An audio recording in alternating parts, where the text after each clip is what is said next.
अस्सलाम वालेकुम नाजरीन, औकात टीवी में आपका मेज़बान अब्दुल जब्बार अंसारी हाजिर है।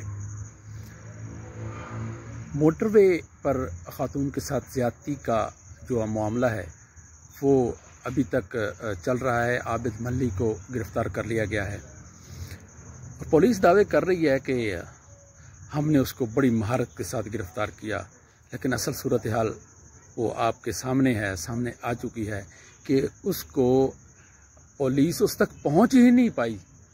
उसके वालिद ने किसी तरह उसको बुलवाया, उसके साथ रब्ता किया, उसे घर बुलवाया, क्योंकि पुलिस वालों ने उसके बहन, भाई, भांजे, भतीजे, कोई शायद रिश्तेदार ऐसा हो जिसको छोड़ा होगा, उन्होंने उन तमाम को गिरफ्तार कर लिया। जुर्म किसी का था और सज़ा किसको दी गई? कसूर आंखों का होता है, तड़पना दिल को पड़ता है।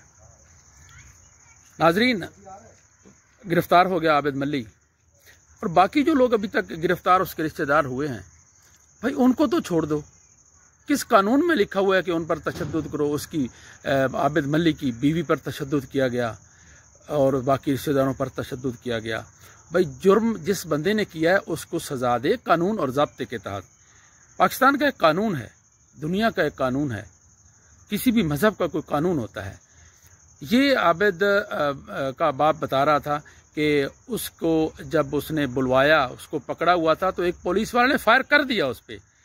ये तो उसकी ज़िंदगी बची हुई थी कि वो बच गया, उसको फायर नहीं लगा।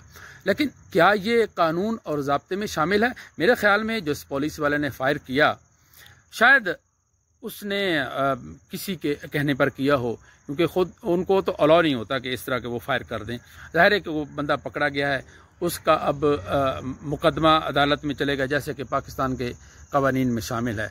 वो मुकदमे में जिस तरह उसको सज़ा मिलेगी, इस्लामी पहलू को भी इसमें मद्देनज़र ज़रूर रखा जाएगा। उसका वकील जो होगा वो इस चीज़ को ज़रूर सामने लाएगा कि इस्लाम तो ये कहता है कि 4 गवाह चश्मदीद इस गुनाह को देखें, तब जाकर उस पर जो है ना हद लागू होती है।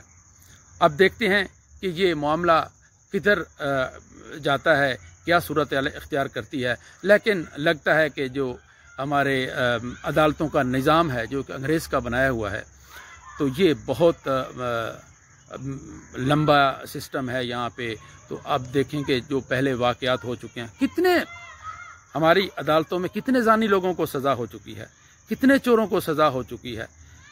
नहीं, मेरे ख्याल में अभी तक किसी न जानी को सज़ा मिली है, न चोर को सज़ा मिली है।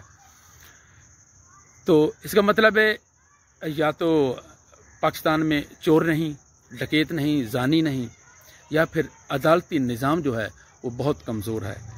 जब तक सज़ाएं नहीं मिलेंगी तब तक अमन नहीं होगा। बहुत शुक्रिया।